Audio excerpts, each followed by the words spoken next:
Welcome and thank you for tuning in to the 412 Double Play Podcast. I am, as always, your host, Michael Castriano. Joining me as my double play partner this week, returning to the show, host of Bucs in the Basement, connoisseur of beers, beards, and ball, fellow prospect junkie, Craig Toth. Craig, thanks for jumping on today. Talk prospects. How you doing? I was told Ed would be here. Where's Ed? I miss Ed. It's I love you, Michael. I'm doing good, brother. I'm just joking. No, everything's good. Anytime I can come on and talk prospects, talk to you, talk to a fellow Pirates fan, I am happy to do so. Uh, we're probably saving Ed from each of us talking each other's ears off. So glad to be back on. Thanks a lot, brother. I appreciate it. It's twofold with Ed because he works at a brewery and when they have overtime available, he jumps right on it. So he's always busy and working this time of year. And also he just hates the amount of work that goes into researching for prospects and making these lists. So I enjoy it. It is a lot, but it's still a lot of fun. See, here. Wait a second. He works for a brewery. Yeah. I do a show with brews, and he hasn't talked to me about brews yet. I don't know why. You know what? I know Ed's going to listen to this. Ed, give me a call, brother. I'll have you on, okay? Talk some brews. I think we talked about it after you were on last time, a couple months ago at the end of the season. Yeah. Briefly, but I'm also old, so he'll talk to you about beer. He doesn't care. Everybody at the brewery that he works with is like probably older than you. But Pirates news for this week. CSN, Kenan Smith and Jigba DFA'd last week to make space for Aroldis Chapman on the roster. He was claimed by the Mariners. His brother notably plays for the Seahawks, so family reunion of sorts in the Pacific Northwest. I was so bummed that I know, and we talked about this before we started recording, this was not an unexpected thing because of the deluge of outfielders that they have on that 40-man or like as options on the 40-man. But what are your thoughts on CSN as he leaves the organization? What, not able to kind of carve out a niche with the team, but like, what are we losing with him going out west? I think you're losing a very hardworking, dedicated ball player. I mean, just kid puts his nose to the grindstone, and he is. I think we were talking about this beforehand. He is the jack of all trades, but like kind of master of none, and that's not a bad thing for a ball player to be. Gets on base a lot, hits the ball very hard, but wasn't getting like the home runs that you would think for a guy of like his size. I mean, the guy is jacked. I mean, decent fielder, not the greatest of arms, but I think I said this is that he didn't make himself self noticeable because he didn't do anything. He didn't excel at anything. So I think in some ways that's where an organization can, kind of maybe forget about a player. I still think that at some point in time he could be a very good fourth outfielder on a team. I wouldn't put it past him with his drive and his work ethic to be more than that.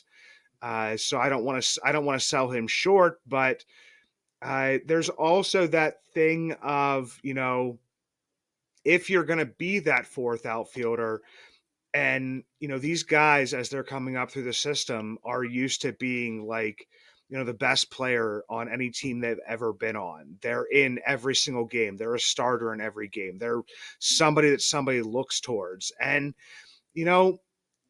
he wasn't, that guy. And that's not a bad thing, but you also have to find that within yourself of, finding my place within the team. And that if I'm going to be the fourth outfielder, then I have to be ready when I'm going to pinch hit. I have to be ready when it's just a random day when I haven't hit for like 5 days. That being said, he didn't really get much of a look from the Pirates. I mean, I always like set like a standard of a guy getting, 250 plate appearances and 500 plate appearances is starting to look what, they can be. As we talked about before the show, the last time he was called up, what'd you say? He was like a defensive, substitute. He wasn't even like Yep. given an at bat. Like it was just very weird how they did that to him. Uh, Also with Swaggerty before him. Cal Mitchell got more of a look at times. Um, but I mean, until you see that player pop back up on another major league roster, you kind of think, well, then maybe the Pirates did the right thing. I don't know. So, I mean, I wish him the best.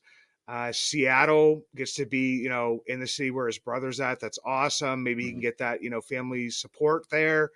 And if he comes up and he is a fourth outfielder or more from the Mariners, I mean, I find it hard in my heart to not cheer for former Pirates players. I know people get upset about it. I've said this, I think, on our podcast, me and Chris before, when Austin Meadows hit a home run in the playoffs one year. I found myself, I jumped off my couch and cheered, and without even thinking about it. Do you know what I mean? Yeah. So I wish him the best. And I think he could find a place somewhere. He's just gonna maybe have to choose like maybe a little bit of hit, a little bit of power over hit, because if he can get that directionally, he will make himself more valuable in today's game.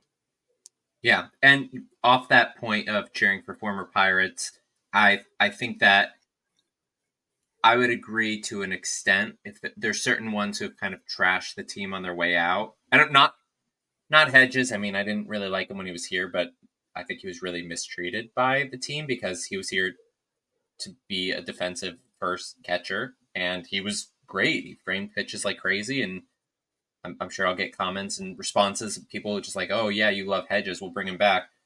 Um, I mean, he worked with pitchers. He made pitchers better, but I mean, the Guardians brought him back Guardians brought him because he back. must Yeah. have brought something to their team. Yeah. So, yeah, no, I wish CSN all the best on that because he was very much in my mind like a Brandon Nimmo type.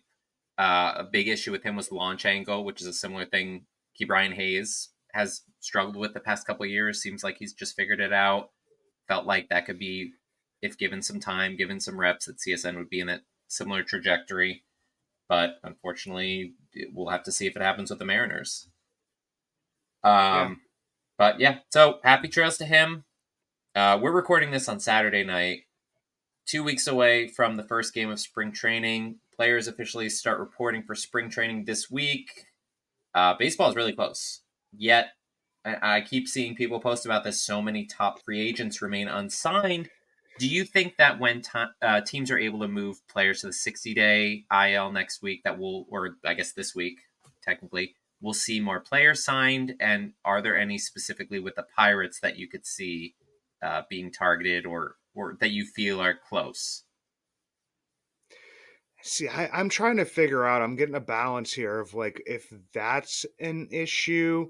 I mean, I know there was an article, I don't know if you saw when it came out, about the domestic reserve list being uh, shortened a little bit. I Yeah, know Ethan Houlihan put something out there about that. that was when I saw. Love Ethan's stuff. Always give Ethan a shout out. Ethan is a guy I go to with a lot of this Can we stuff, just say and I think we all the do. only universally loved I guess Pirates fan or person on Twitter, X, whatever, is Ethan, because every single Yeah, podcast would be like, "Oh, Ethan knows this stuff. He's the best." It's like, I mean, it's true, yeah. but like universally. Yep. Go ahead. Go on.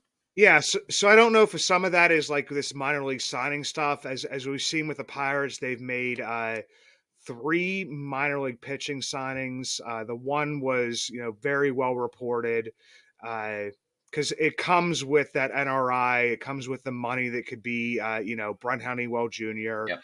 a guy who was a former top prospect. Talked about him on Minor League News and Brews. Just yesterday, came out today. So that's like kind of the big one. There was a couple other guys.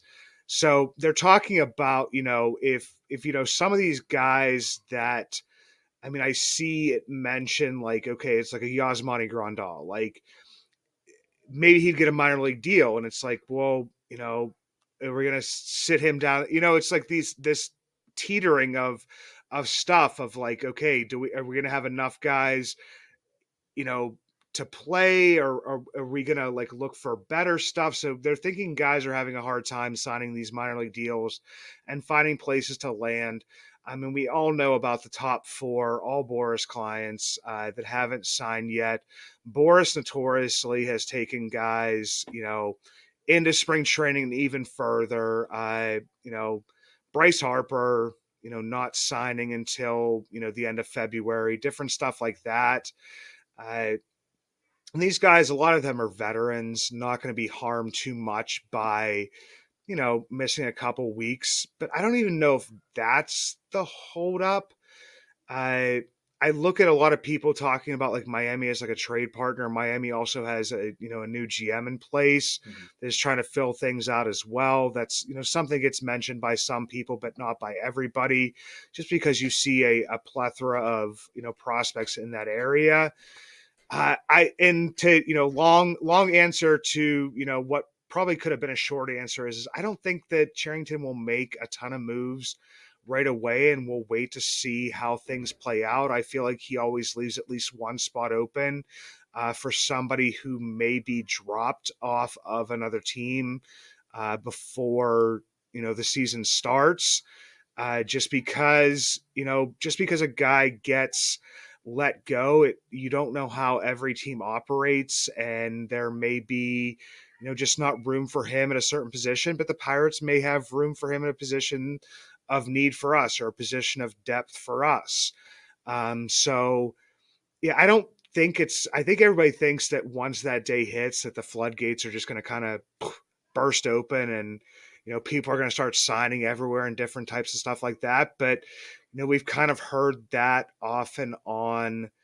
It's like, okay, once this guy's signed, stuff will start to happen. Once this guy is traded, stuff will start to happen. I mean, Corbin Burns got traded, and then after that it's still been like pretty, guys are signing, but it's mostly guys that had agreed to stuff beforehand and had just come in for physicals and different stuff like that. So I mean, even Burns going on the market did not really open up a ton of stuff. So I mean, I think this is probably one of the weirder off seasons I've ever seen. Yeah. One that had no COVID, no lockout, no nothing, but you don't see a Snell, a Montgomery, a Chapman, a Bellinger. You don't see them signed, and then the lower tier guys, like you kind of see people working their way up. You know, even with us, whether you like it or not, signing Roddy Tellez and then Carlos Santana signing. Like usually it would be okay, those guys come first, and whoever didn't get the seat at the table, they'll pick up the scraps. It's kind of seemed to be that people have jumped on it the other way, and St. Louis was ahead of the curve with just making pitcher, whether it's good or not, whether Sure. we think it's good or not. Like they filled their roster, at least their rotation. So no, I don't think it's going to start happening real quickly. I think they'll put those guys to that, and I mean, there's still obviously the biggest thing out there is you hear so much, Michael, about Pirates trade, which would more than likely open up another spot. I mean, that's a possibility. It's not anything I'm hearing, that there's anything or traction towards, but when I've gotten to know this from, following the team for years, and also, doing a podcast for coming up on 5 years now, is once the beat writers start to write about certain things happening or certain names, which Ben Charrington is very quiet about all that stuff, though, as well, because you didn't hear much about Chapman until it happened, didn't hear much about Tellez until it happened. But once you think that's going to be the path, like I would be shocked if there wasn't some sort of thing that opened that up. Yeah. I think the a big way to tell that a move is not coming is if the beat writer, if there's talk about it, because everyone was talking about Gary Sanchez this past week, and I had heard that they had made him an offer, but it was lower than obviously what he was getting elsewhere. So I think the number one indicator that we're not going to sign a guy is if there's news that we're going to sign him. Chapman came out of nowhere. We hadn't like that. He was on nobody's radar. The bullpen seemed very set. That was like the most solid part of the team. Then they go and add one of the best relief pitchers of the past decade. Tellez came out of nowhere. Unless, yeah, Martin Perez a was little bit. mentioned in rumblings Yeah. earlier that day, and then it happened. Marco Gonzalez, Pirates fans Some were, discussion.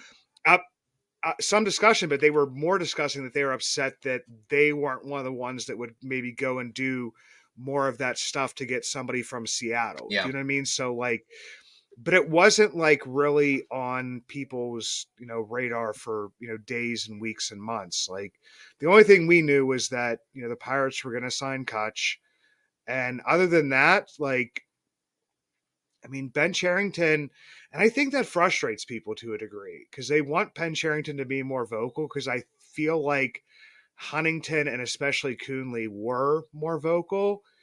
And I think it kills some people that that Charrington isn't as vocal. Yeah. And Travis Williams basically does what he was brought in here to do, which was to negotiate a TV deal and to do charity work and to get new stuff for the stadium. So, Yeah, which, just my opinion. like, whatever you want to say about it, stadium's getting even better. So, this is going to end up being a really long episode because we haven't even started getting into the prospects. So let's jump into that. Let me just review. This is the top 10. We got the final 10. These are my picks. They could be right, they could be wrong, but top 10 as I view them. Talking back, did 30 through 21 2 weeks ago, 20 through 11 last week. So number 30, Josiah Seitler. 29, Carlos Jimenez. 28, Yanni Severino. 27, Estuar Suaro. 26, Po Yu Chen. 25, Tony Blanco Jr. 24, Charles McAdoo. 23, Owen Kellington. 22 with Shaylin Polanco. And then Jack Brannigan at 21. And then 20 through 11, Garrett Forrester, Yordani De Los Santos, Jace Bowen, Matt Gorski, Mitch Jebb, Jackson Wolf, Shang-Chi Chang, Braxton Ashcraft, Xander Meath is how we've been told it's pronounced, and Lonnie White Jr. Craig, for those names, which I know I rambled them off quick, is there anyone that you're like extra excited about, feel should end up being in a top 10 or top 5 even from that group? Well, first off, I pronounce his name wrong all the time, I, but I was told by John Moses from the Altoona Curve it is Sung Che Cheng. Shang-Chi Chang. Yeah, you were just talking about him this past week too. So yeah, and I was on an episode with him and I pronounced it wrong like 20 times, and I'm just like, they call him Z for a reason. yeah. I don't know if anybody's heard that. Chang's nickname is Z because I'm pretty much thinking that everybody looks at it and wants to pronounce it a certain way and it's pronounced an opposite way. I don't know. I would say that, I mean, I feel like when you and anybody is ranking prospects, there's certain like earworms that get into your rankings, just because like it's anybody who's done well, anybody who has been talked about a lot, anybody that's just been drafted. I think it's a very solid list. I think that the Pirates, they have a decent amount of depth. Like at a lot of positions, they may not have had depth at before. A name that sticks out to me is Forrester, in some ways, because he's a guy that is probably going to play the position he was drafted at well, and it's not a position that the Pirates are very strong at. Some Forrester's he's a first baseman, correct? First I'm going to base sound like and an idiot. third base, I think.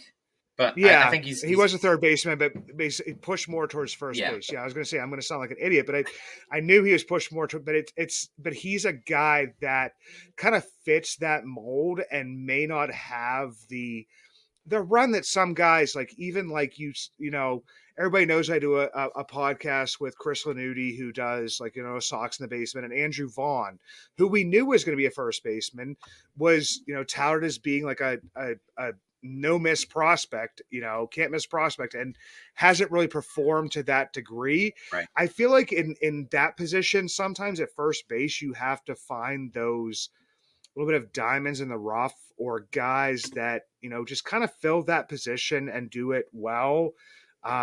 Josiah Seitler, I think, was another one you mentioned towards the end of that.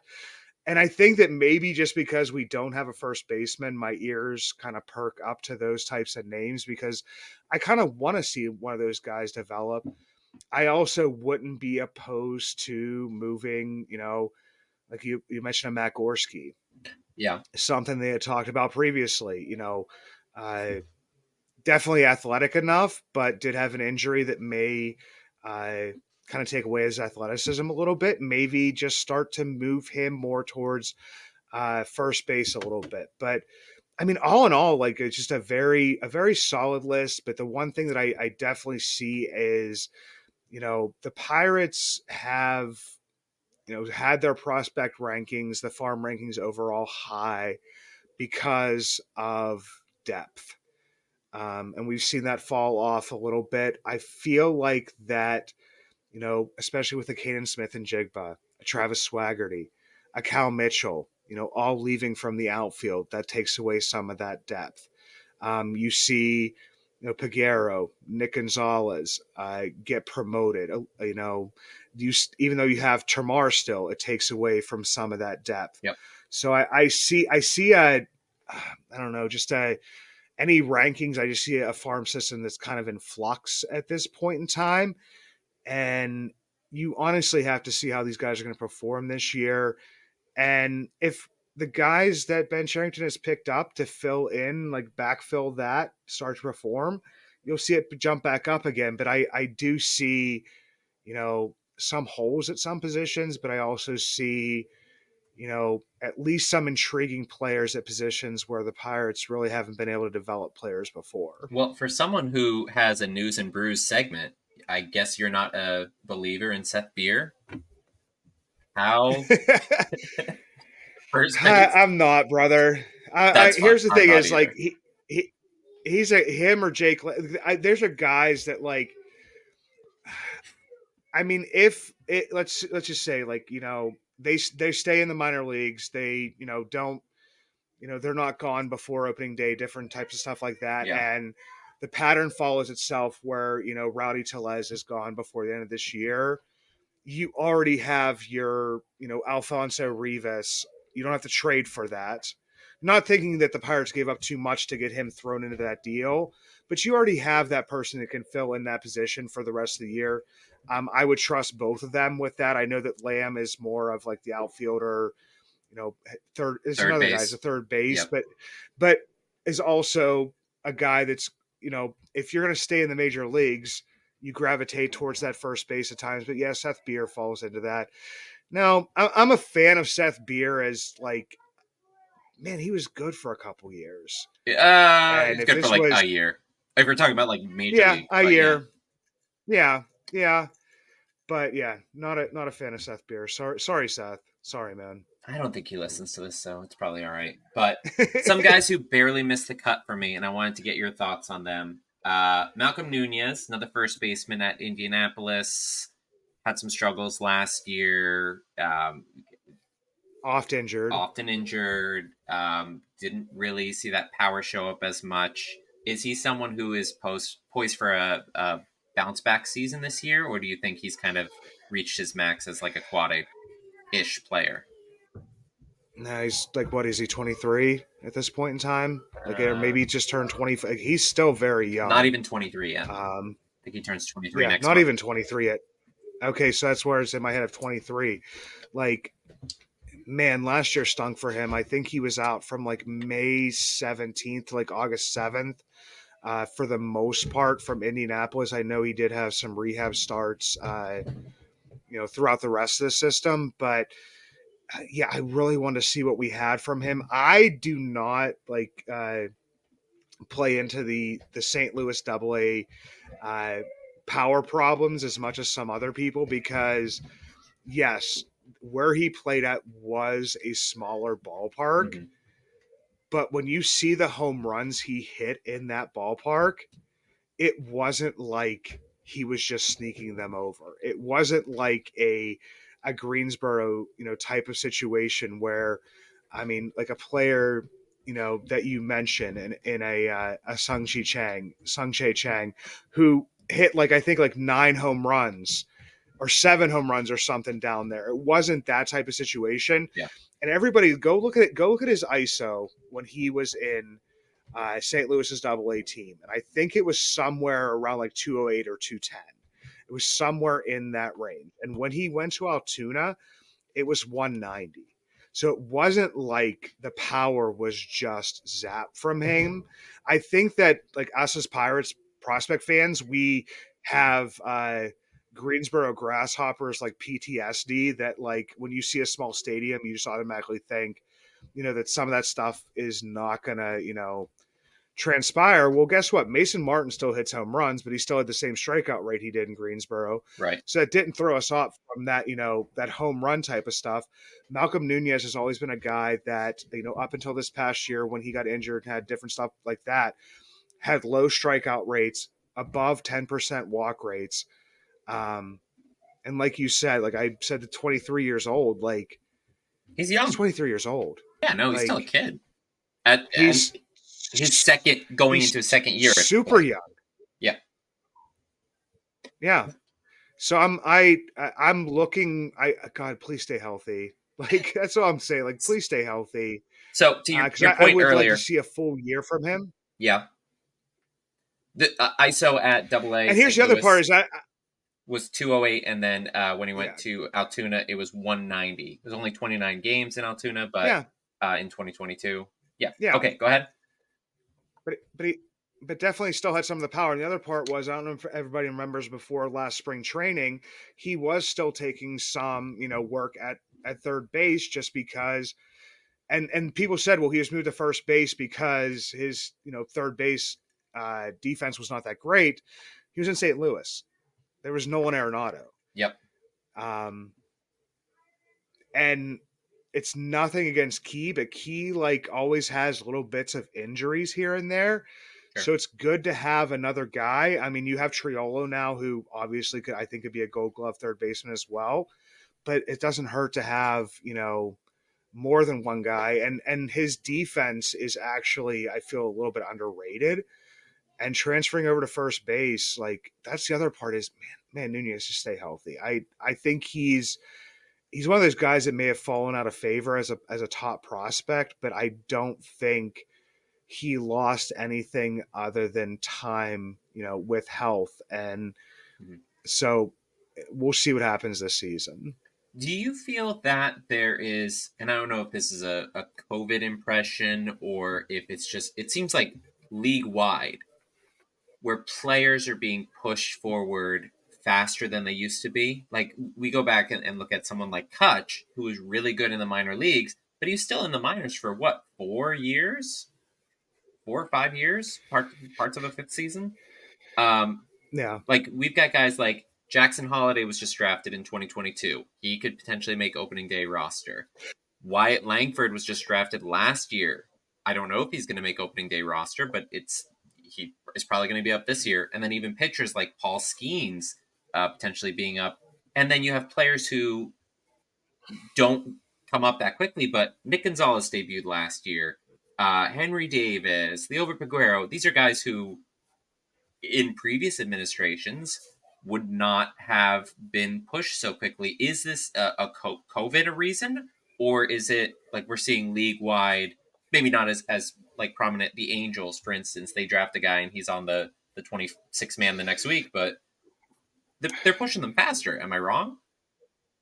I don't look to the Angels for anything that they do. I mean, they Okay. drafted a couple good players, but I'm just joking, man. But like, man, they screw a lot of stuff up. They honestly do. They spend money and just still, But yeah, I've definitely seen being a lot more aggressive, throughout the league. But also Ben Charrington.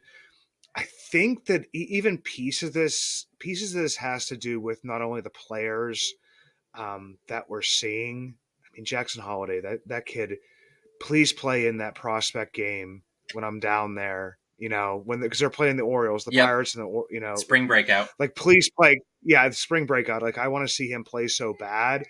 So I don't know if it's a piece of it. Like I feel like the Cruzes, the Langfords, are also players that probably they fell into that 2020 where it's like they could have gone to college or, you know, been drafted. And if there was a regular rounds draft, like we're getting into that little area as well, where these guys were probably good enough as high school players, but they may not have been drafted right at the top. So they may it. So it's a funky little area. Also taking out, you know, two levels with the short season.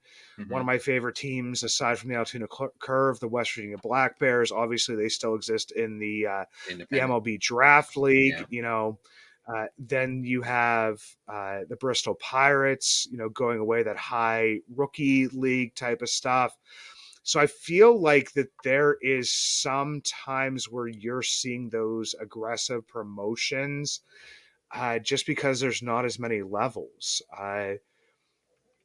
And I don't know for the Pirates if it's because you're drafting, you know, Henry Davis, who played, you know, at a pretty high level. You're drafting, you know, Paul Skeens, where I see people asking, you know, what level of, you know, the minors would he be in? If, you know, what does that equate to, uh, you know, for playing at LSU? And a lot of times they'll say like high A to like double A. And I feel like that's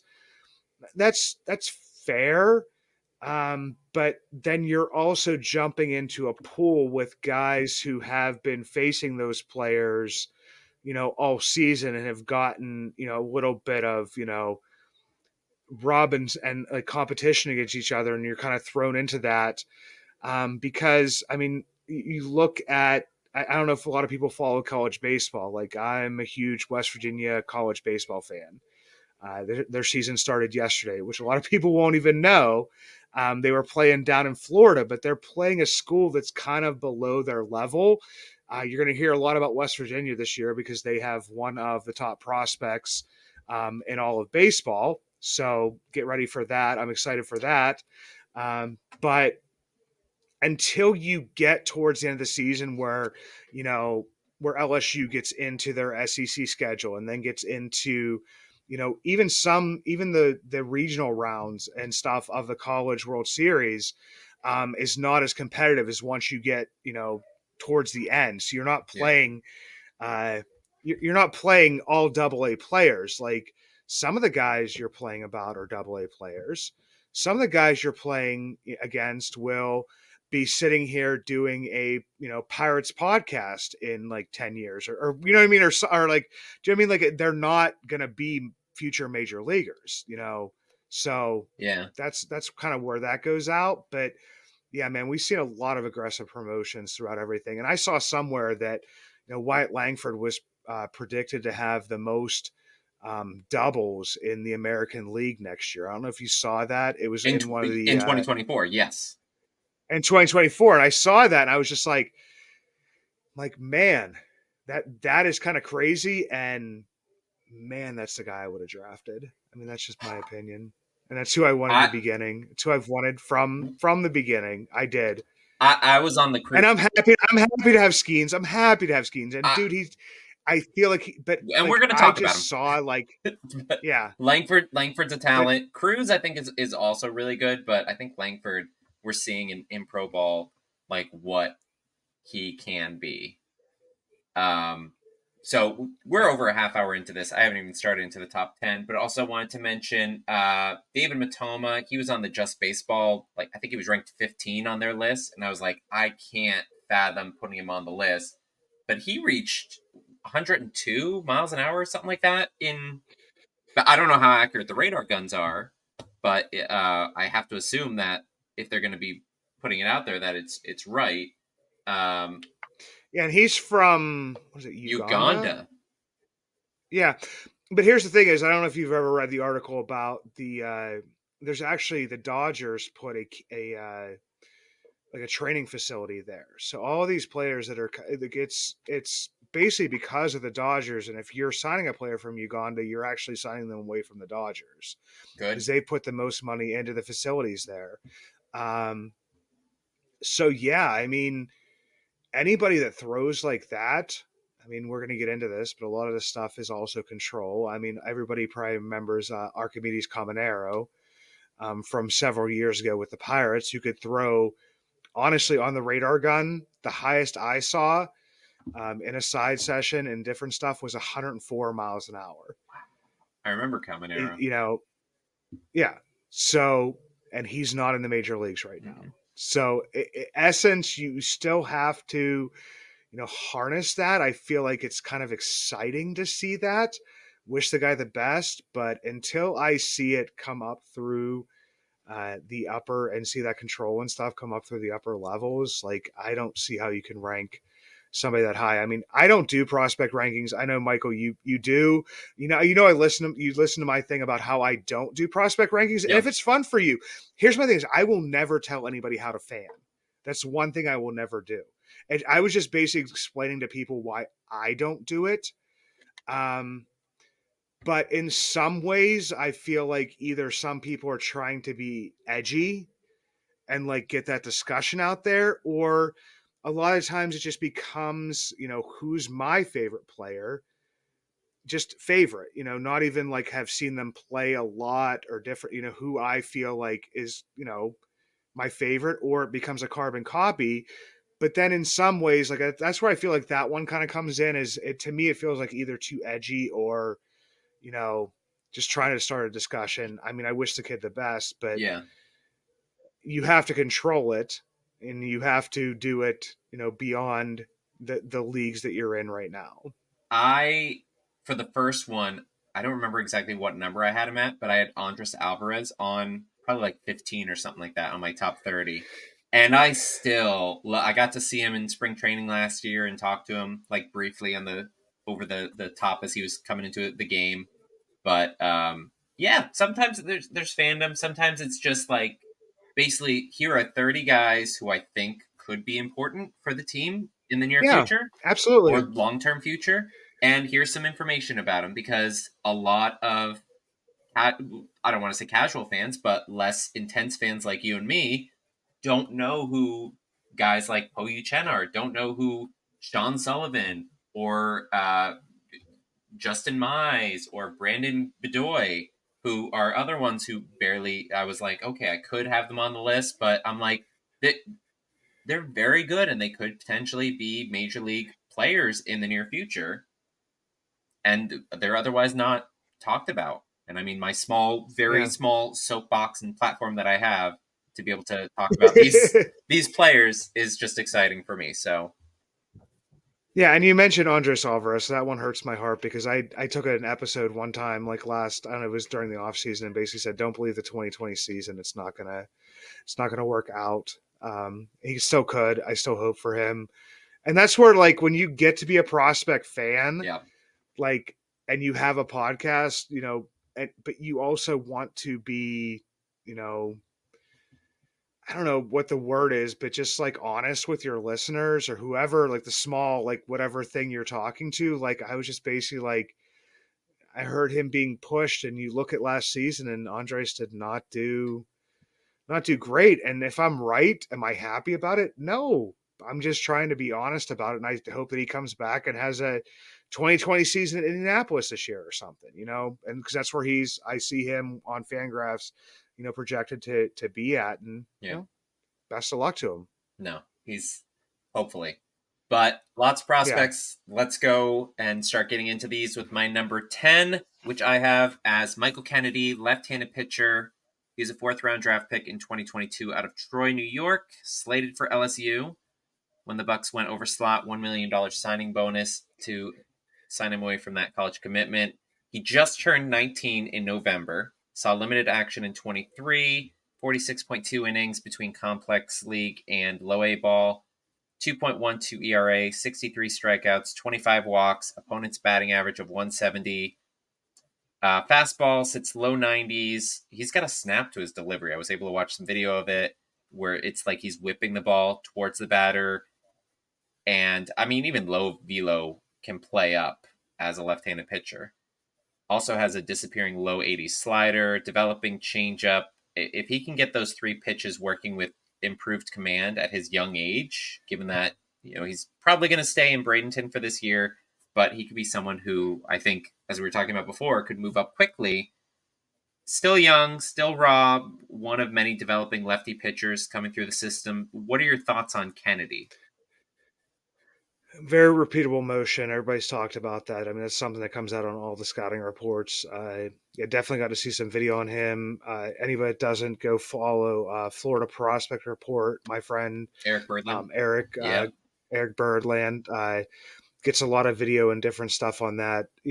Talk to him during an episode of Minor League News and Brews at some point in time. The big thing they talk about with him is the size. He's 6'1". I think it was like 6'1", 205, something like that. Not a very big frame, which was something that worried people about him adding velo, different types of stuff like that. For him, the big thing is command, repeatable motion, and if he's able to do that, um, the velo, like you said, as a left-hander, is not going to matter as much because they can be more deceptive to a lot of hitters.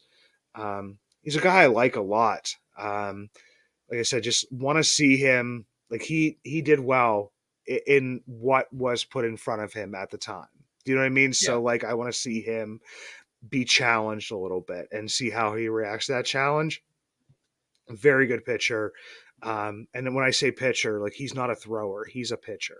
For that young age to be a pitcher, so somebody who understands their body mechanics, understands their pitch mix, has a good pitch mix already, which is something you'll probably hear if we're talking about a bunch of pitchers, is guys that are this young that have, more than those, two pitches and sometimes three pitches. Like there's a few guys there that stand out to me because they've already kind of mastered. For him, they say the change may be a little bit of an issue Mm-hmm. uh, at times, but just from what I've heard and what I've seen, it really hasn't been an issue.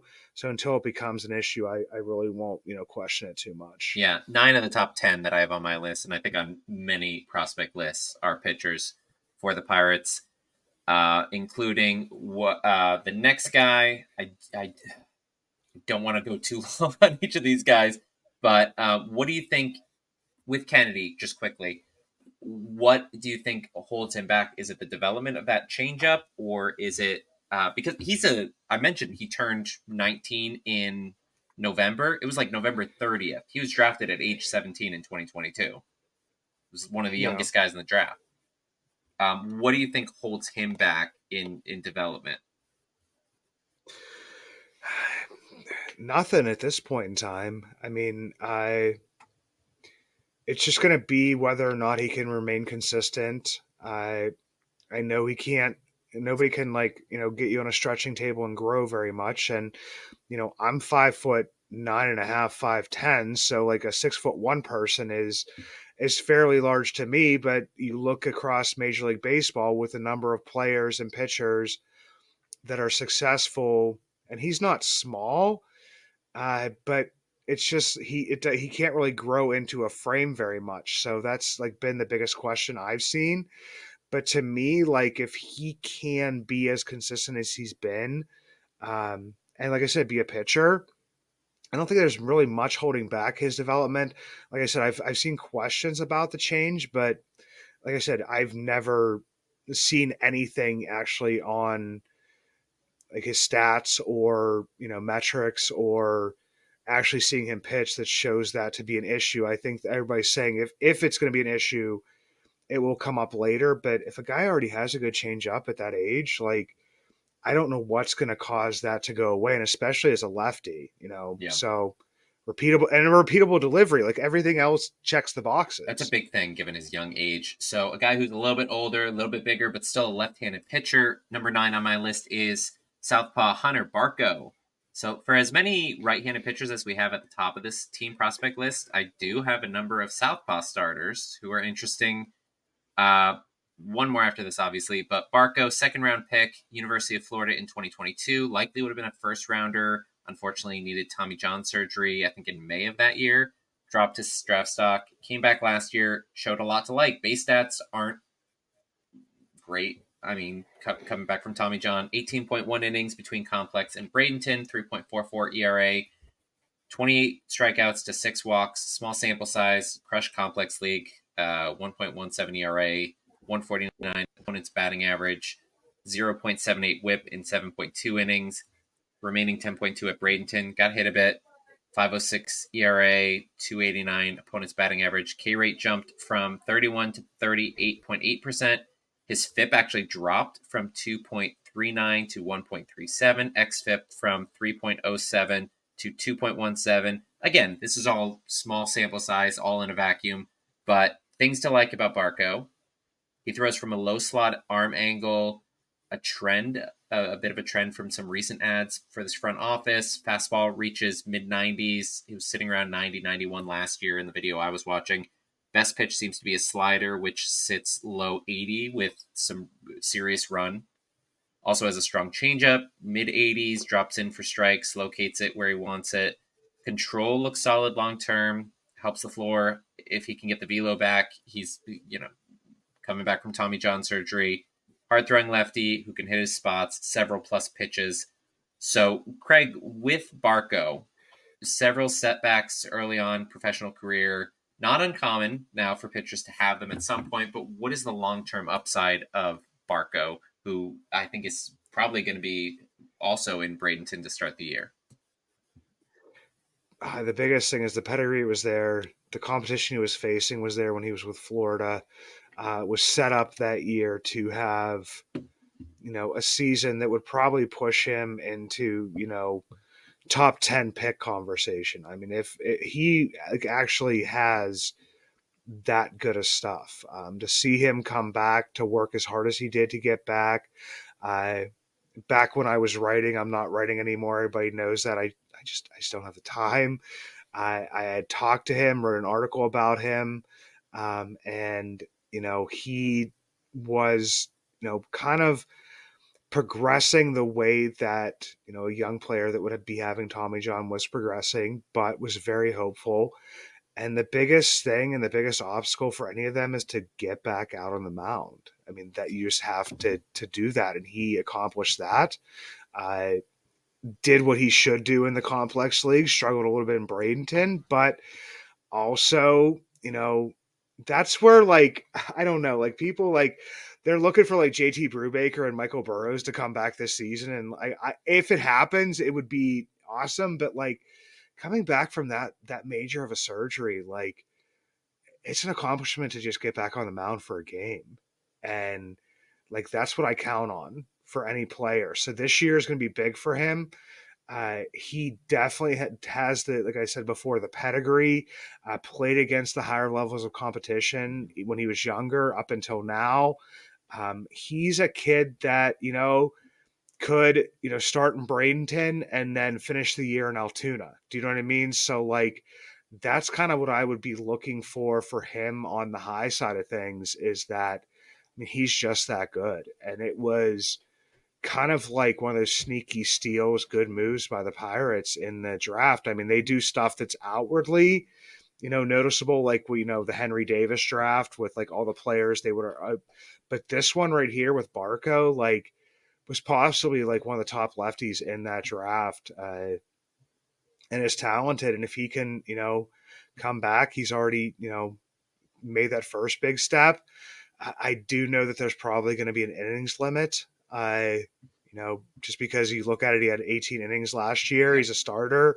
He's not going to go from 18 to 150. It's going to be, 18 to 75 to 100 max, with maybe some breaks in between if everything goes well. And then the next year is 125 to 150.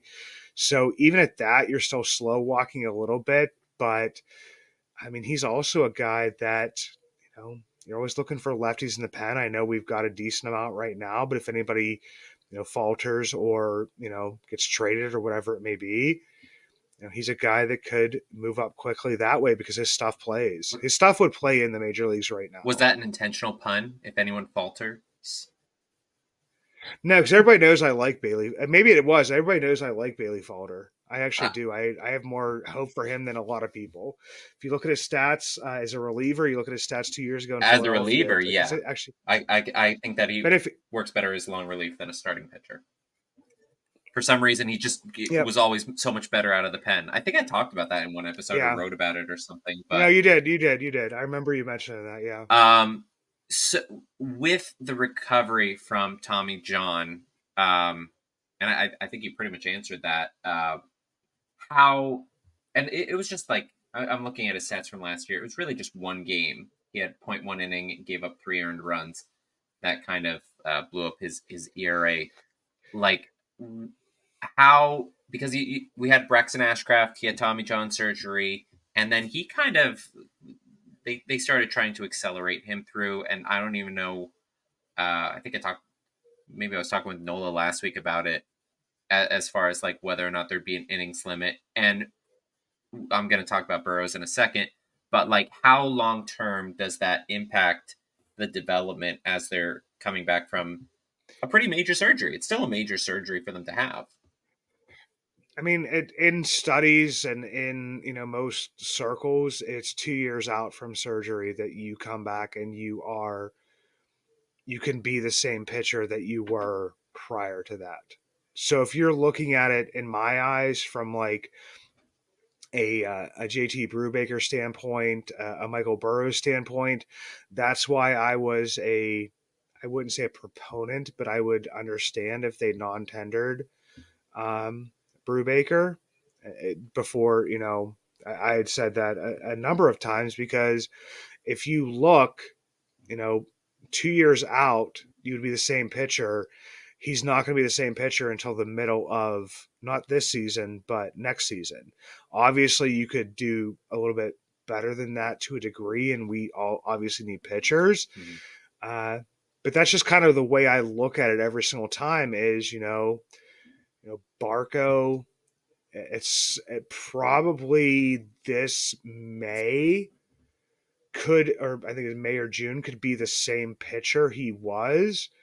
But then at that point in time, you also have to build up those innings limits because your arm's not, built to be, pitching, 150, 180 innings or whatever it may be. And in the minors, a lot of times that's not asked of you a ton. And we see people, kind of get, cut short on different stuff. I mean, we're going to get to Solomito at some point, and Yep. he, has had innings limits, so it could work its way up, but that's the way you get away from those innings limits is if you do a Chicago White Sox and you do a Garrett Crochet and you put him into the bullpen for a few, you know what I mean? So you could get away from that. It's just it may not be what you thought the Pirates drafted him for that extent of period of time. Yeah. Like I think his stuff could play as a reliever right now, but if you want him to be a starting pitcher and give him the shot to do that, then you have to let him sit in the minors for a couple years and build that arm back up. And again, it goes back to that. It's incredibly hard, even if you're drafted 1-1. There's obviously expectations, and teams will make every accommodation to get you to the major leagues. There's no guarantees. You get like not Mark Appel, but who was the one the year before that with the Astros who never made it? The It was I think a left-handed pitcher. Usually, when I have Ed on, he'll know these names, but I'm drawing a blank right now. they had Correa as 1-1, and then they had Yeah, in the 2012 draft, I think they had this guy, and then 2013 they took Appel. yeah. 2012. I can't think of it. Yeah. It's gonna drive me nuts. Yeah. It'll come to me. Yeah. All right. Well, when you think of it, bring it up. Right now, I'm going to talk about number 8. Mentioned him already. Michael Burrows, right-handed pitcher. If not for his untimely Tommy John surgery himself, Burrows probably would have graduated prospect status, potentially claimed a spot in this rotation. God knows we kind of need it. Alas, he made 2 starts in 2023 at Indianapolis before losing the season, but advanced arsenal, mid-90s fastball, reached 97 at times, elite spin rate on his curve, mid-80s changeup, creates enough distance between fastball and the off-speed stuff to get big whiffs from hitters. He also has plus control. Only 24 has time to hopefully rebound from losing a year to potentially 2 years to get back up to Pittsburgh at some point. And it's always a risk. I already mentioned this when a pitcher has to go under the knife at any point in his career, much less right when he's about to break in. But Burrows has been among my favorite prospects for the past few years. I definitely did a write-up before the season last year, so I was really disappointed that he didn't debut. Coming off Tommy John, you mentioned a lot of people are saying, oh, well, he'll be ready for midseason. similar with Brubaker. I've always been very hesitant to kind of latch on to that because that's not the kind of timeline that we've seen traditionally with Tommy John, unless they've changed the procedure, unless they've changed the rehab process. Do you expect to see Burrows at any point this year, or do you think at best a September bullpen call up? I think there's always like innovations and different stuff with, with these types of surgeries and different types of stuff like that. Like there's been surgeries that were, it's the career killer. Do you know what I mean? Like, uh, or it, these number of guys come back for it. But now you hear it so often that, I mean, I think that, there have been some stuff that brings guys back quicker, may get them through certain steps quicker. But like I said, until you get on the mound and you throw, you're in a game, high leverage, different types of stuff. Like it's not really going to feel the same. With Burrows, like I feel like he's going to come back and he's going to be in AAA this year. And I don't know if you're going to get a call up from him. I mean, unless something is completely needed, I think there's a ton of arms. I think there will be a ton of arms. So like, I don't know, like I was excited for him too, man. Like I went on something and basically said like I wanted him above Luis Ortiz. And I know people were just like, well, we saw Luis Ortiz throw 100 last year, so we want to see him. And I'm like, but I just feel like I feel like he's more of a complete pitcher. And it wasn't anything against Ortiz, but it was like you had to, I think it was one of those things where like you had to pick one. Who would you pick? Mhm. And I would pick Burrows. But that injury, like it just hits you so hard that basically it's like, I don't know, like my biggest thing is I want to see him come back. I want to see him pitch on the mound in Indianapolis. And then beyond that, like everything else is gravy. If they need him, I could see them throwing him into that, but like I don't know. All right, so with Burrows, the curveball was the big thing for me that I really enjoyed, despite the fact that he doesn't actually have that high of a ground ball rate with it. Last full season, looking back at it, AAA in 2022 was 36.6%, 2022 31.4%. But his strikeout rate, at least in AA, was pretty strong. What kind of pitcher is Burrows? Is he someone who's going to miss bats, get weak contact, a mix of both? Because he was getting the results. He had a 2.94 ERA at Altoona in 22. Jumped a bit in AAA, but it's not a huge sample size either way. Like, what kind of pitcher do you see Burrows being? I mean, I think that he may end up turning out to be more of a I guess it would be pitch to contact type of guy. I also think that depends on the development staff with the Pirates and seeing where their strengths are at and different stuff like that. But I always saw him more as a guy that could locate pitches and maybe get that K rate and keeping that consistent, but also being a guy that could minimize the damage when contact is made. And I think that's why I liked him so much, and why a lot of people maybe liked him so much. I mean, I know that the K is sexy, and you get the K strut, and you get the celebration stuff like that. But I saw him more as a tactical pitcher, which is why I kind of like that. And maybe that's my bias of if I would be ranking players, is I would look for guys that were more pitchers than throwers, were more guys that got maybe got some good Ks, but also some contact and stuff like that, just because of their pitch mixes and stuff. And yeah, the curveball, um, it's a great pitch. I mean, and here's the other thing is it's also going to be like, uh, what is the velocity going to be on his fastball when he comes back? Because his velocity wasn't anything to like, turn your nose up at. Like he was like sitting like 93, 95, topping out at Mhm. 97.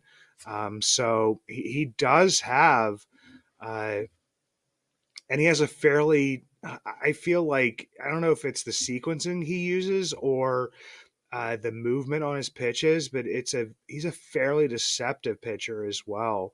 Um, so I mean that's going to be interesting to see, but I would see him more as a contact guy. Uh, and I think that even like I mean, just think about a Mitch Keller, like moving more towards a contact because realizing that you have to throw so many more pitches to get these players to strike out in the major leagues. Sometimes that contact is necessary. So, I mean, I think it's good to have, an arsenal where you could throw something to get the strikeouts, but it's also at times it's good to, if you can get a guy out on a couple pitches as opposed to, going into a long count with him. And that's where I kind of saw, Burrows fall into, and that's where I, was so, you know, interested to see what he could do last year. And unfortunately, this type of stuff, it just, ugh, The realities of that baseball. one, that one, that one honestly gutted me more than most because I was like, this guy's going to be up middle of the season, and you wouldn't have that problem of only having two in the starting rotation towards the end of the Yeah. season. Would that do something with Oviedo? Would that whatever? It's like it's all hindsight, but yeah, that one gutted me a decent amount. That one and JT, Yeah, obviously. JT definitely hurt, but Burrow's getting to debut would have been fun. So pivoting from someone who is a bit more developed, a bit like closer to debuting, to someone who has only really scratched the surface, very raw. With my number 7, another pitcher, right-handed pitcher. We'll see if I pronounce this right. Junshuk Shim. It sounds All good to right. me. I mean, that's I would say I just usually say Shem on this one just because I don't want to be disrespectful and like not Yeah. know. And I probably say Zung Shung Shuk Yeah. Shem. Like I would say it I fast think you enough. say it like Yeah. that. Anyway, so Shim, international free agent signing 2023, came over crazy amount of hype. Reportedly would have been the first overall pick if he went into the KBO draft, decided to forego that to come over here. 10th overall prospect in MLB pipeline international market. Signed with the Bucs, 750,000 bonus. Didn't get too many reps last season due to injury. Turned heads first outing, 4 no-hit innings in his first game. Only 19, mid 90s fastball, mid 70s curve, slider. Looks like it's developing on this. Only 8 innings last year in complex play, 13 strikeouts though in that. Long way to go. I Korean video, there's not really that much. I remember trying to find something before doing the prospect list last year with Shim. Still not really a lot, but with the limited amount that we have to go on with Shim, are you buying or selling on what his upside could be? Oh, his upsides it's like off the charts. Like I think I talked about this last year. I mean, obviously because of nationality and different type of stuff. Like people were saying like and especially the success that like Po Yu Chen had in the Florida Complex League uh, the year before. I think he didn't walk anybody until he got to Bradenton. Like he was just, but he's also like I basically said at that point in time, I said, but you can't compare them because they're two different types of Mm-hmm. pitchers. Po Yu Chen was more of the tactician, and Shim was more of the see if you can hit this type of pitcher. And the other thing I will say about him is Shim is, physically is intimidating. I ran into him last year in Bradenton when I was at Pirate City. I got to see him pitch a little bit in a simulated game. Big dude, like just big guy, Yep. Six and four, 215. has Bigger than you'd expect. every at yeah every attribute that you could think that would back up that. So I think that he'd be one of those guys that is like, I mean, the ceiling is super, super high. The floor is not where you would want to see it at, as we all watch prospects. Like, um, he's a young kid, so you could see him flame out. And once again, an injury. You don't want to see that happen where he comes in and gets to throw a limited amount of time. I thought he would follow the same path as Chen did the year before, and how some pitchers have, where they throw. They get hyped up in the Florida Complex League. They go to Bradenton, and then you see like a player like Chen pitch in Greensboro this past year. So I would thought that he would have followed the same path and would be in Greensboro looking for a bump to Altoona if he played well this year. Whereas now, like it's like, okay, does he start back in the Florida Complex League? I probably think not. I think it's below him, but Yeah. will he see that type of progression? So like it's excitement, and that's where like I would be bad at prospect rankings because I probably wouldn't rank him that high because I haven't seen that much of him. So it's like it's all like so much unknown, but that's also what prospect rankings are about. So that's where like I could see him, if he pitches, performs well this year, with some of the guys being hopefully promoted at this point in time, he could be one of, the top two pitching prospects, if not the top pitching prospect, in the Pirates system. But he could also be a guy that, just kind of struggles a little bit because he hasn't had much professional baseball experience, and see that slip back. But yeah, I mean, if anybody's excited about him, I'm not going to downplay that for them because the tools are all there, the physicality is there, but it's also just very disappointing to see a guy pitch, less than 10 innings, in a season where you are, that hyped up. But I mean, people are still hyped, and he didn't pitch that much last year, and he's still very young, Yeah. so a lot of stuff could happen. So like I said, I probably wouldn't have him ranked that high, but I don't fault anybody for it because the ceiling is that That's the high. thing. I'm always looking at the ceiling, the upside, what he could potentially become because I mean, all of these prospects, it's a crapshoot. Paul Skeens, who is Yeah. clearly going to be number one, the last guy we're going to talk about, there are things that could potentially be problems where he ends up maybe even ending up in the bullpen. It seems very unlikely because he's so advanced, but I mean, we'll talk about that stuff. Shim, and I could not for the life of me figure out what the injury was. I know that I saw it last year. Do you remember what the injury was, and if it's something that could potentially be long term problem, I mean, I heard something about a foot, like a but I toe or also heard something, something right? like Yeah, undisclosed. Yeah, it was like a toe. Yeah, so it was something that like, but for a pitcher, like that could be a lot. But then like I read something else that said, well, undisclosed. Like I never got like a full answer from anybody as to what it was, and I maybe they were a little bit close-lipped, but yeah, I heard it was. I remember reading something about a toe, um, which you're pushing off, doing different types of stuff like that can be a little bit difficult, but not something that should affect you long term. It's not like it's a knee, like we've seen like with like a Cody Bolton or something. It's not an ankle, different stuff like that. So it could be something simple, and they were just very cautious with it. I don't think they were looking for him to pitch too many innings to begin mm-hmm. with, like last year. I maybe looking for, I always say like 45 to 50 innings, something like that, to get something, get your feet wet a little bit. So yeah, I mean, you could have been aggressive with his promotion, could have followed the same path as some other players. But I mean, if he starts in Bradenton this year, it's, to me, at his age and different types of stuff, not a big deal. It'll definitely be exciting. But like you said, he's got a low floor because of how raw he is. Moving to my number 6 option, someone who I think maybe has one of the highest floors on this list, and that's Thomas Harrington, right-handed pitcher, Comp A pick in the 2022 draft out of Campbell University. Small stint in Bradenton last year, 8 games, 39 innings, 2.77 ERA, 1.10 whip, bumped up to Greensboro with a 3.87 ERA and 88.1 innings there, 106 strikeouts to 29 walks.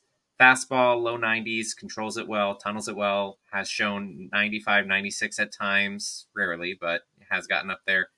Also has 3 plus or potentially plus pitches, mid 80s changeup, high 80s slider, high 70s curve, sharp break. as I mentioned, one of the higher floors of the top pitching prospects. He made it to the ESPN Top 100 list recently. What can you tell me about the former fighting camel in Harrington? Favorite pitching prospect in the system for me. Like honestly, and here's the thing: is I usually go for like the underdog type of guy, and I'm not saying he's the best pitching prospect, but he is my favorite one.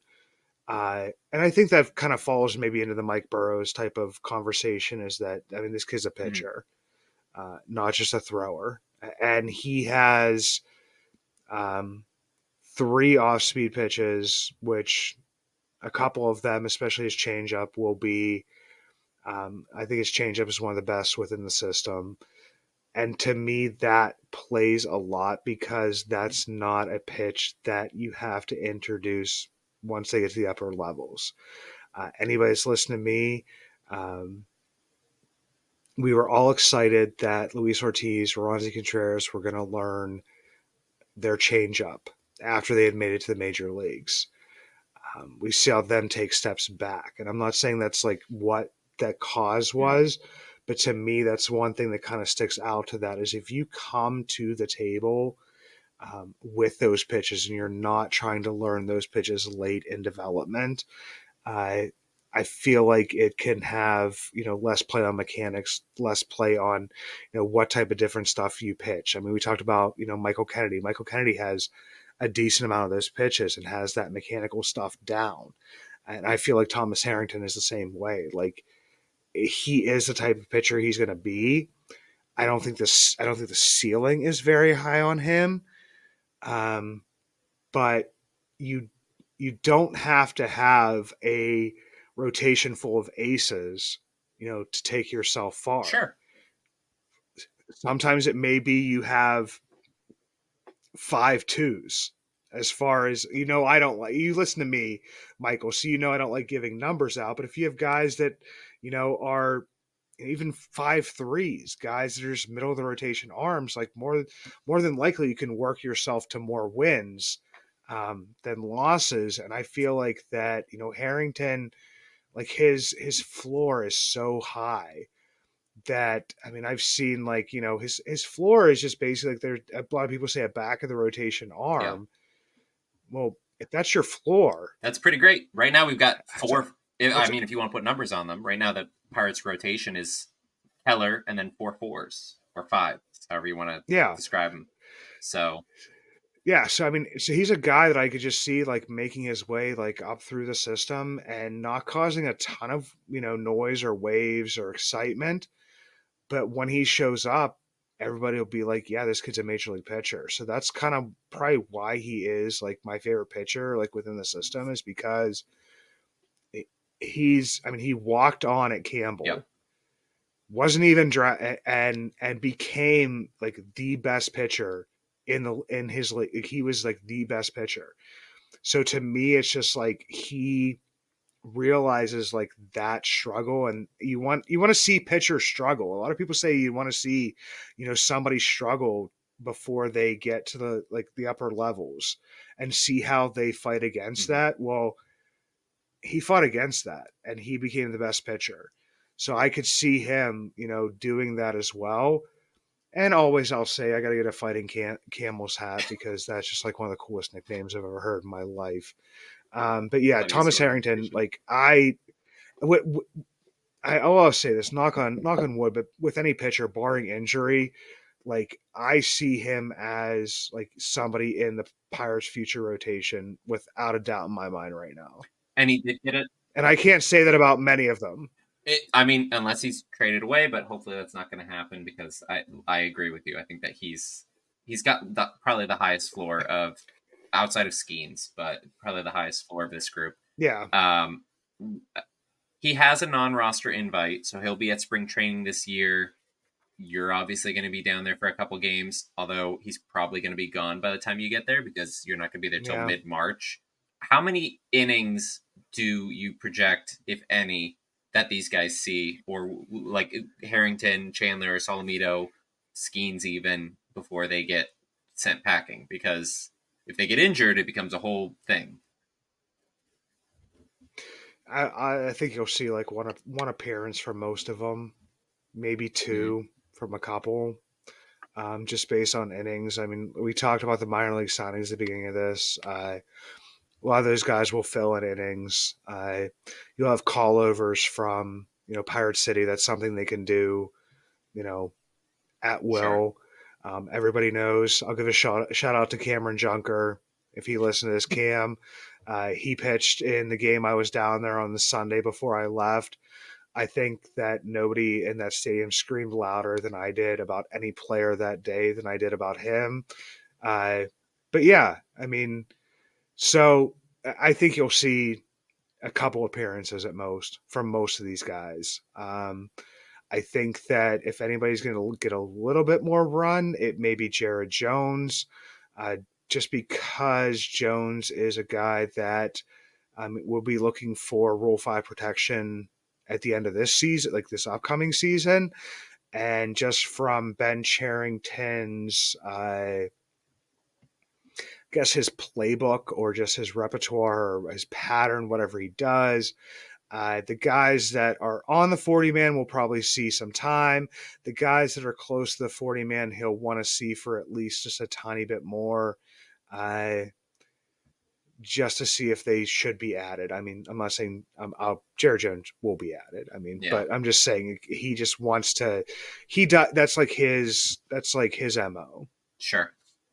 Well, excited to see them, and still listing a bunch of guys who are also going to be in spring training this year with number 5, and that's Anthony Solomito, left-handed pitcher, part of that elite 2021 draft class, taken out of Bishop Eustace Prep School in New Jersey, second round, $2.8 million signing bonus. Got comps to Madison Bumgarner and Mackenzie Gore because of his funky delivery, but he's been able to repeat it. Hasn't, like you said, knock on wood, hasn't gotten injured. Advanced command and pitch mix, crushed low A ball in 22, 47.2 innings, 2.64 ERA, 1.05 whip, 0 home runs. Big thing there because the home park is volatile with the wind blowing all over the place. Posted a 50.9 ground ball rate while there. Bumped to Greensboro last year, 12 games, 58.2 innings, dropped his ERA to 2.30, increased his K rate from 27 to 29%. Gave up, I think, 2 home runs maybe over the course of that span, but not too bad. Midseason push to Altoona, allowed just 2 earned runs in his first 3 games, and then got beat up a bit down the stretch. 4.35 ERA over 51.2 innings at Double A ball. His FIP, fielding independent pitching, for those who don't know, still solid, 3.84. And given that it was the most innings he's pitched professionally, still needs to build up a little bit, be able to kind of withhold that long workload. Fastball, slider, changeup, control, all rated above average. Velo, like we mentioned with lefties, low 90s, but it works really well. He's 6'5". He's got, if you ever see him pitch, if you see video, as you mentioned, Eric Birdland or Murph posting the video, it's just the weirdest kind of approach. Just turned 21 in December. Craig had some struggles in Altoona. Like I said, it felt like getting more burned out than anything. Is it likely he stays in the minors all year long, or will he leave his fellow prospects behind and fly solo to Pittsburgh? Now he's going to be in the minor leagues all year, man. I'd be surprised if he I wasn't. agree, I but mean, I really would be. I mean, youngest player in the Eastern League, I believe, youngest pitcher at least. Did wear down. That's like one of the things that I point out the most is like at beginning of the year he was actually touching like 96, 97 yeah, on his fastball, which everybody said if you get that velo bump, then you become an elite for the pitcher. first time, And because the previous we'd heard it, I think when he was drafted, that he could hit like mid 90s, yeah, and then we he never could hit, saw it and he until last year. and he can hit it. And here's the thing: is I mean, you've looked. I mean, you could just go straight down the stat line, like the number of innings pitched in a COVID shortened high school year, uh, basically not pitching, and then getting incrementally put in, and he got a little put on his arm this past year, but it wasn't like a ton. But everybody thinks, oh, this guy's a starting pitcher, and I think that's where people forget this stuff. Is oh, this guy's a starting pitcher, he's going to pitch 140, 150 innings, like without thinking about it. Whereas like this guy never did Yeah, that, and he was doing it at a level where. I mean, if you look at, I mean, I like to go on sometimes on Baseball Reference or Fangraphs or whatever and see like the number of people that you pitched to that were older than you or the people you pitched to that were younger than you. It just makes me laugh sometimes. Like he pitched to like hardly anybody in both levels that were younger than yeah, him. Like, so what he did, and you saw that just basically, over, always look at whip, I'm a that's whip why I put him guy, in this. and you saw, yeah, and you saw whip go up, over the last couple months of the season, and that's was him wearing down.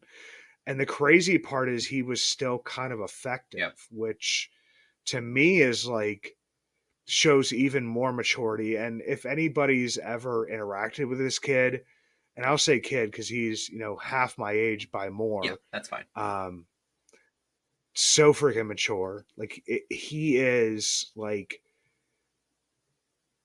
he's gonna be like a leader, whatever level he's at, eventually. Do you know what I mean? Like he's got guys he's competing against for that right now, but like once he actually makes it, like he's gonna be a leader because he's just a strong personality, a very funny, like extremely funny, like has a great, but also is just very mature and keeps a good head on his shoulders. So for me, like if you look at the stuff towards the end of the year, it's basically wearing down. Like I said, I don't want to disappoint you. I think he starts in Altoona. If you want anything, um, you'd be looking at that like start at the end of the year, to kind of reward, him for a good year. But I mean, also it's just if you don't see it, I wouldn't be surprised either. It also depends where the Pirates are at because if you're bringing somebody up to reward them for a good year, chances are that the team is not doing very well. So I wouldn't hope for that either. Not too Point. many not too many guys get like a hey tip of the cap, great year, during a playoff run. So, but I mean, I wouldn't rule it out. But I just think like building him up on innings, different stuff like that. A lot of pitchers ahead of him: Braxton Ashcraft, Skeens, Jones. Um, that it would be tough for him to fight through all of that, minus injury, which we'll knock on wood again. Also, not Rule 5 eligible at the end of this year, unlike my number 4, which is a reason why he wasn't called up last season, and that's right handed pitcher Jared Jones. And as you mentioned, more likely the first of this pitching group to debut this season. Second round pick in 2020 out of La Mirada High School. Flew through the minors, high strikeout rate, got 391 strikeouts over 315 minor league innings over that span. He does have some reliever risk. Walk issues have followed him through the levels, but they've improved each year.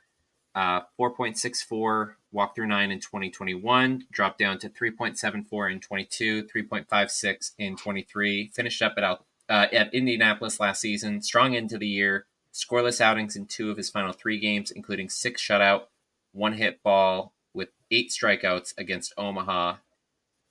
Touches 100 with the fastball, pairs it with his sweeper slider. Kind of, I'm not sure if it's, I think it's a sweeper. I don't even know the classifications of those anymore.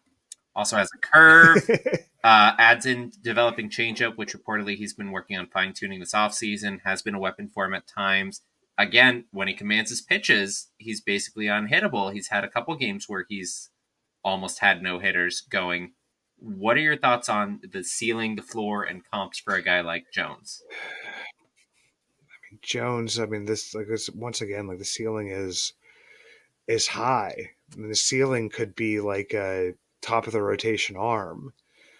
For him, I think the floor is a lights out reliever, which I mean, in that essence, like a kid you draft in high school Mhm. and I feel like that's his floor. Like that's a success. Like people maybe not see that as it because I feel like he's been built up so much as an answer within the rotation. I mean, I have pause on Jones. Anybody that wants to go back and listen to it, I was trying to find what episode it was because I was talking about it on the episode that just dropped a couple days ago, where and I went through each of his starts when you had the automatic balls and strikes and when you didn't. Um, when he had the automatic balls and strikes is when he has worse games Yeah. because command is an issue for him. A lot of people say he doesn't have three pitches. He does have three pitches. It just so happens that you know he doesn't have that changeup, which a lot of people push into that. But you don't have to have a changeup. Uh, it's nice to have in your back pocket, but there are some major league pitchers, quite a few, that don't have you know that full array of pitches. Size wise, he falls into that reliever type of role. Doesn't people question his stamina throughout the thing? I don't. Just from seeing the type of player he is. Once again, looking at a kid that has flown through the system. I expected him to be in Altoona almost all of last year and maybe get a cup of coffee in Indianapolis, and was there for a decent amount of Yeah. time. So, I mean, some of that may have been brought on by injury. And I think that's where, like, I'll take an aside for a second. A sidebar is that we look at all these prospects and we think, like, okay, this guy's a starting pitcher. This guy's got to be like a star starting pitcher. And if he's not a star starting pitcher, then it's a failure in development. But then people get excited when Carmen Mlodzinski could be like, a potential future closer. Well, he was drafted as a starter out of an SEC team, and so people don't really see that as a failure. So, I mean, let's not like set these guys up as failures before they even reach the major leagues. So people are saying if he's going to be a reliever, it's a failure. I just got to put that out Mhm. there.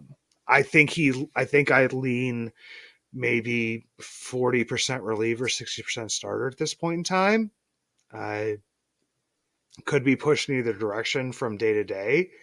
But he definitely does have the reliever profile, and he at that point in time would be with his stuff an elite reliever Sure. if he's healthy. So, but yeah, command is his main issue right now. I don't worry about the changeup. When he tried to institute the changeup, I went through that before. As the percentage of the changeup went up, the ineffectiveness went up, and that's when I still go back to Ortiz and Roansy Contreras. We were excited about the changeup. You institute it later on, and people can't adjust mechanically to Sure. that. I'm a layman, and I can see that. So, but yeah, if you let him pitch the way he wants to pitch, sometimes he's just downright filthy. Now, at the end of the year, when he was having some of his best starts, he was pretty much going almost exclusively fastball. Is there? Mm-hmm. I don't know if you mentioned Spencer Strider before we started recording or after, but Spencer Strider, bigger than Jones. Jones is only 6'1". I think Strider's like 6'4" or something like that. Fastball slider exclusively. Is there a world where Jones can be an effective starting pitcher just using those two pitches, or is that Absolutely, absolutely, and I'll mention the same thing with Skeens. I mentioned that with Skeens a number of times. If your fastball and slider is that effective, you can be a two pitch pitcher. It's not the norm, but it's not out of the realm of possibilities either. well, something to keep in mind with Jones, and also to keep in mind with our next guy, another high school pitcher, or well, was taken as a high school pitcher and hitter, and that's number 3, Bubba Chandler, currently listed right-handed pitcher.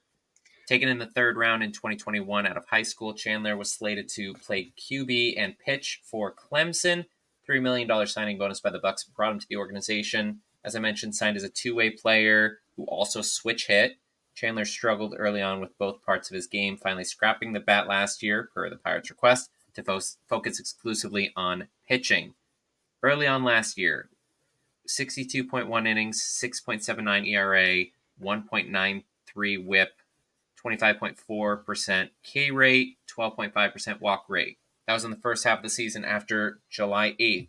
9 games, 48.2 innings, 1.66 ERA, 0.82 whip, 28.2% strikeout, 7.2% walk rate, including a game in Altoona where he pitched 5 innings of shutout ball, 1 hit, 8 strikeouts with 0 walks.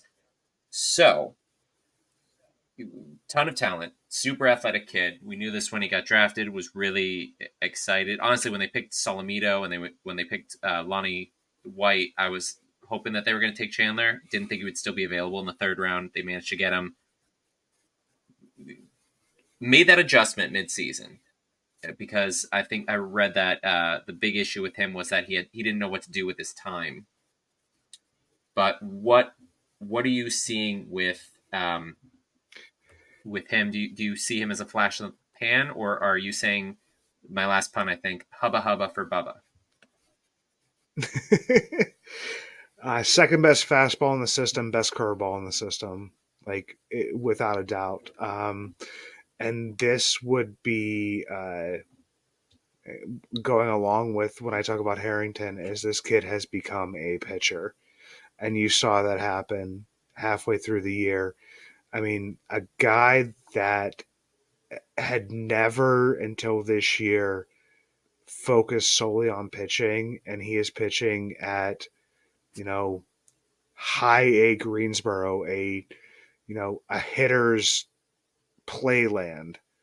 And the way he pitched, absolutely insane. I did want to see him pitch one more game in Altoona because I think it would have been on his 21st birthday, I believe, is the way it was set up, and it was kind of exciting. Yeah.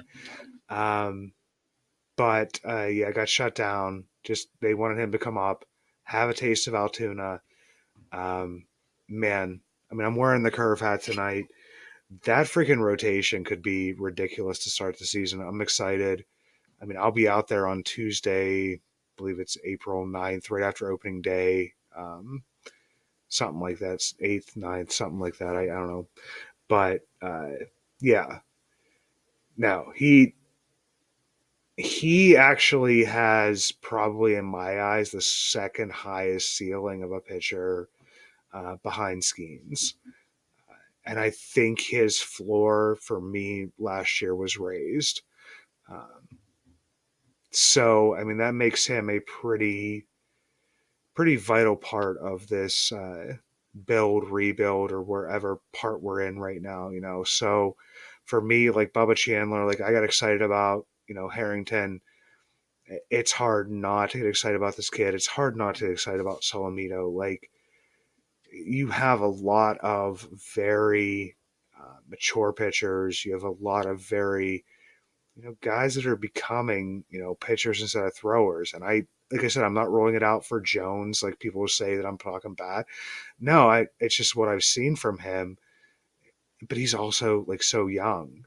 It's just that, I mean, this is a good problem to have. But for Bubba, like I could see him becoming like the most exciting of, that group below Skeens easily.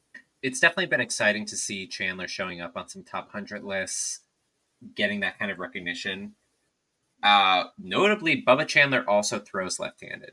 I don't know if he would throw as well. We're not going to see an ambidextrous starting pitcher out of him, but like apparently Yeah. taught himself how to throw left-handed. Looking at that rotation, like you mentioned in Double A, per Fangraphs, I've got Braxton Ashcraft, Bubba Chandler, Thomas Harrington, Anthony Solomito, Ho Yu Chen is how they have that laid out. And I mean, there could be injuries, the guys get pushed up, pushed back, but I mean, yeah, that might be the most dominant. And like Bradenton's got a pretty good rotation too, or at least a pretty interesting one. But that might be the most dominant rotation prospect wise in the system of a couple Yeah. potentially future Pirates there. Chandler, similar to Solomito and Harrington, isn't going to be Rule 5 eligible until December 2025. Another one who, I mean, he just got to Double A at the end of last year. Most likely sees at least half the season there. Do you foresee him being in, like, this is going to be the rotation in Indianapolis by the end of the year? I mean, I would hope so. I mean, even if it's like just towards the end, especially since, that's the other part is like Indianapolis goes further than anybody now. They kind of follow the major league schedule to a degree, start around the same time, end around the same time as before. Like it was like you had that whole month break Yeah. for most of the minor leagues. So, I mean, if he gets there earlier than that, great. But I could see him being in, that last, month of like a month or 3 weeks or whatever, full of games um, in Indianapolis. And I know that everybody's excited to see, and they'll say like there's this outside chance, and yeah, there is an outside chance. I would say, if you're going along the lines, it would be, Skeens would be the number one. Like, hopefully we see him. Jones, hopefully we see him. And then you would probably go down to Ashcraft just because he was added to the 40 man. Then you go down to, Solomito and Chandler. And there's some other guys mixed within there as well. But, I mean, if the season's going very well, hopefully unfortunately, like you would want to see less of them than more of them because I feel like a lot of times when you're seeing a lot of these younger guys because the season's not going so Mhm. well. I mean, that could obviously that could change, but Or you've had so many also injuries that, that you needed. or you've had so many Yeah. injuries, but they would have to jump over so many guys to even get a cup of coffee. Yeah. I mean, even mentioning in Indianapolis, Sean Sullivan, he's Rule 5 eligible this Yeah, year. Justin Mize, he's been a starter and a reliever. Willie Peralta, Michael Plasmeyer, some NRI guys who they've picked up. Like there's a number of guys who they potentially will go to because they don't want to stunt their development in bringing them up before they're ready to. yeah, absolutely. All right, well, we got the final two on this list. You kind of already figured out who this one's going to be. The only position player I've got here, and that's Termar Johnson, second baseman. Uh, Earns his top 10 spot here. Fourth overall pick out of Mays High School in Georgia, generously listed as 5'8" on the stat sites. Coming out of the draft, he was getting comps to Wade Boggs, Vlad Guerrero Sr. with his approach at the plate. Didn't quite see that strikeout limiting approach appear yet, but he hit okay last year. In a post draft between complex and A ball was pretty good. Dealt with a hamstring injury early in spring training last year, delayed him a bit. Over 462 plate appearances between Bradenton and Greensboro. 2023 triple slash of 244, 422, 438, 12 doubles, 18 home runs, 10 for 12 with stolen base attempts, walked almost as much as he struck out, 101 to 120. Was one of only 8 players in the minors to reach that 100 walk plateau last season and had by far the least amount of plate appearances in that group to do so. Strikeouts are concerning given the hype over his plate discipline, but he's been showing the ability to take walks. I mean, it's like 26%, I think, last year was his strikeout rate, and his walk rate was like 23, 24%. So, I mean, that's way higher than you're going to see with most major league hitters, at least for the strikeout rate, strikeout to walk rate. Unlikely that the home run power holds up as he moves up the minors, but it's going to be interesting to see how he changes his approach. Was in Greensboro last year, moving to more pitcher friendly terrain in Altoona, but only 2 of Johnson's long balls last season came in First National Bank Field, the home ballpark for the Grasshoppers. You mentioned obviously a hitting haven.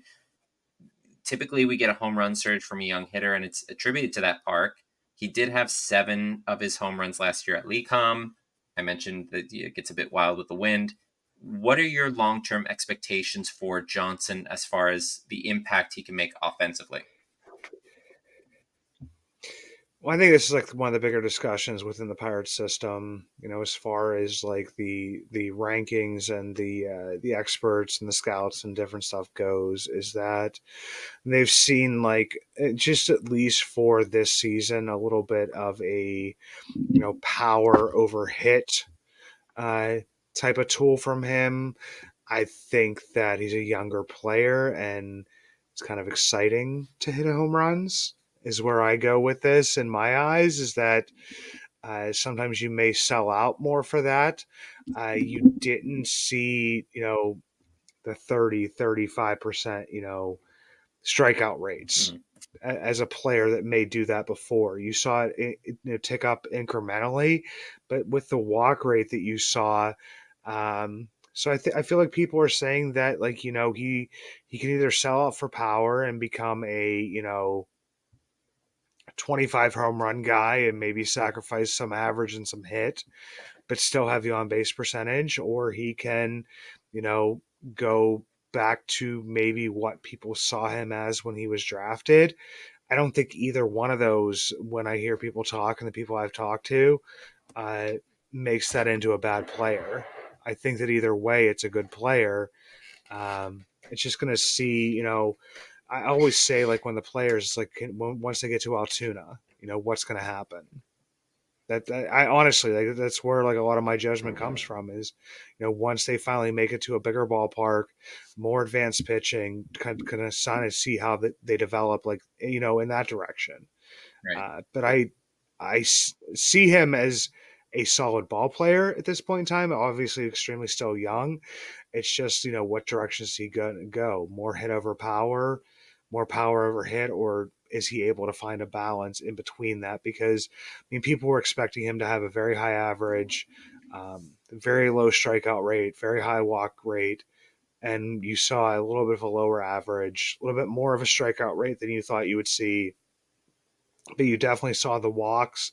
And you saw him selling out a little bit more for power. So, but all in all, still, you know, very complete player in my eyes. How much do you see him? We talked about small frame with pitchers, and I think it applies more on that. But how much do you see him limited with his size? Is he like the Wade Boggs and the Vlad Guerrero comps? Those are a bit bigger guys. He's more in the like Jose Yeah. Altuve realm.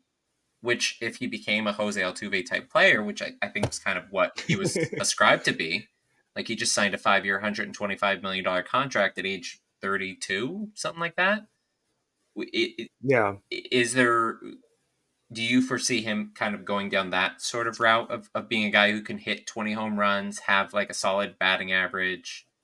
I mean, I think he's got like 2,100 hits in his career, Altuve.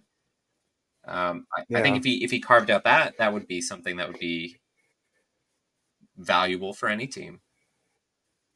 I mean, that would be ideal. And especially, I mean, looking towards, will he start in Greensboro? Will he be on Altoona to start the season? But I'm really looking forward to see what he does in Altoona. Obviously, still very young, but I mean, has shown positive attributes at no not only defense. I mean, defense he's played well as in the field, but has hit for average in some games, has sold out for power some games, and is learning to play the game at a professional level, all while being delayed for a little while because of a hamstring injury. So yeah, I mean, if he turns out to be a Altuve, then we should all count ourselves lucky. Uh, just hopefully he doesn't have any wires underneath his shirts. That's all I'm asking for. Or maybe he should, because then we win a World Series. So we'll see. Now, another comp that I feel for him because the low average power potential and then high on base percentage is someone like Juan Soto. I don't know, like long term, how that fits. Yeah, If he would be able to get to that level. yeah. I mean, it's for me like it's just too early to tell, too low of a level so far, and like I said, I not that I don't start grading guys until they get to Altoona, but that's like really where I kind of like players get washed out in the rinse cycle. I guess it would be is were your numbers inflated or different stuff inflated because you were in a hitter friendly ballpark as far and also a hitter friendly league. But then also, I mean, for me, it's and I look at the walk rate, and if you had a high K rate and a low walk rate and you were selling stuff out, like, no, you're still being patient. You may just still be adjusting. So, as a young player, a lot of times I look at, the OPS and then the walk rate next, just to see how patient you are. And he checks those boxes for me. And to me, like size really doesn't matter because there's a lot of there's actually, I mean, Jose Altuve gets like the kind of sold out for stuff like that. But there's, I mean, there are some smaller ball players in baseball. So Jumping to number one, pretty obvious one here. Paul Skeens, right-handed pitcher. A lot to say and really not a lot of track record, at least with professionally. First overall draft pick last year out of LSU. Number one pitching prospect in baseball right now. Top 10 prospect on basically every ranking release thus far. Led the Tigers to victory in the College World Series last year. He won the most outstanding player award before getting picked 1-1, signed the highest signing bonus of all time, 8.3866 million, something like that. It's also dating LSU gymnast, social media person, Dunny. I did not know who she was, and now suddenly she shows up on Facebook Reels and Instagram. So I'm like, oh, okay, this is targeted. I don't even know what she's famous for exactly, but looking at his stats, Air Force for 2 years before transferring to LSU for his final year, totaling between those 3 years 2.18 ERA, 235 innings, 335 strikeouts, 59 walks. The final year, 13-2 record, 122 and 2 innings, 1.69 ERA, 0.75 WHIP, 209 strikeouts, 20 walks. And you could say, okay, that's college, but it is SEC. He's facing the best college bats who aren't on his team, at least.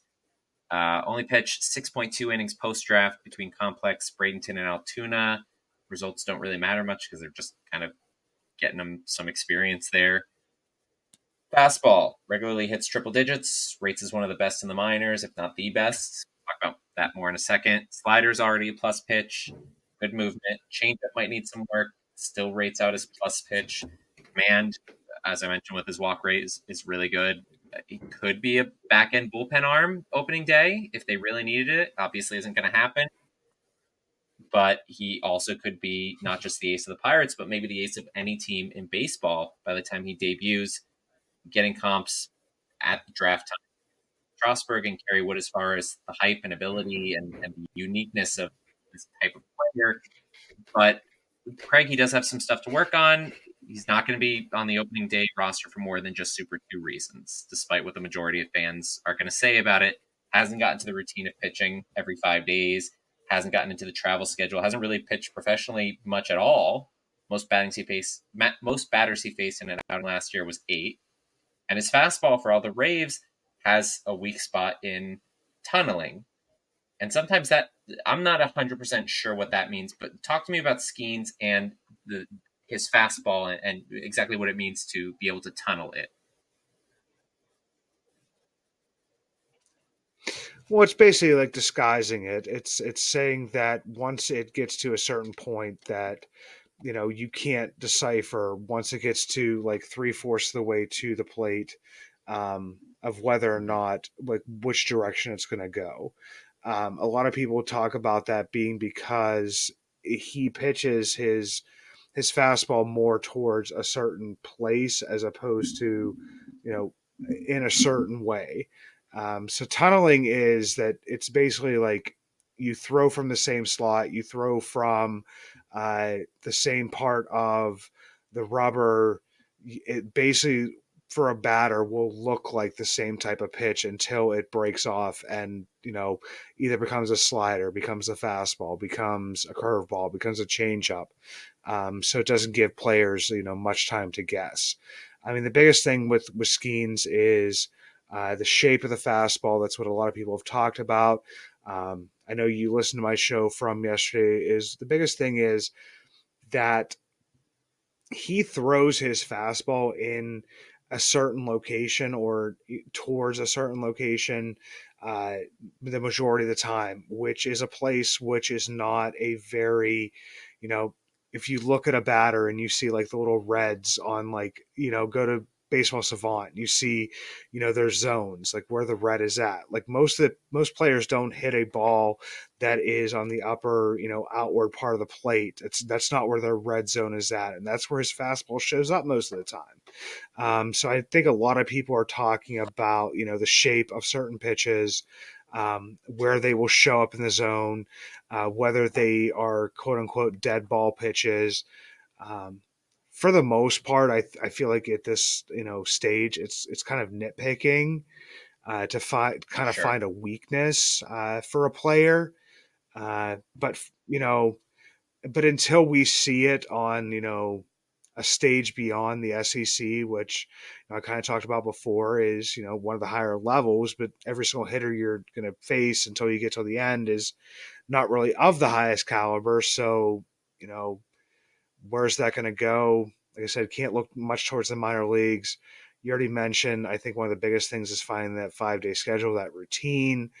Yeah, could he step into the majors and be a reliever or a opener or a piggyback starter? I mean, probably, but would that be the best for his development at this point in time? All right, well, that wraps it up for this week's episode. Thank you to Craig for jumping on with me this week. Check out Bucks in the Basement wherever you listen to podcasts. Usually about 5 minutes of Chris trashing his fantasy baseball team skills, 25 minutes of excellent insight on the team. Also, follow him on X at Bucks Basement. You can find me on X, of course, at 412 Double Play. Continue listening to the show on Spotify, YouTube, Apple Podcasts, wherever podcasts can be found. Subscribe so you get notified when we drop our new episodes. Appreciate the amount of new viewers, new listeners. It's a fun series, a lot of time and work, but I'm glad that you guys are hopefully enjoying it and engaging and getting to find out some information about these prospects. I've always loved talking with my fellow prospect junkies. So thank you again for listening. From all of us here at the 412 Double Play Podcast, thank you for joining us, and let's go Bucks.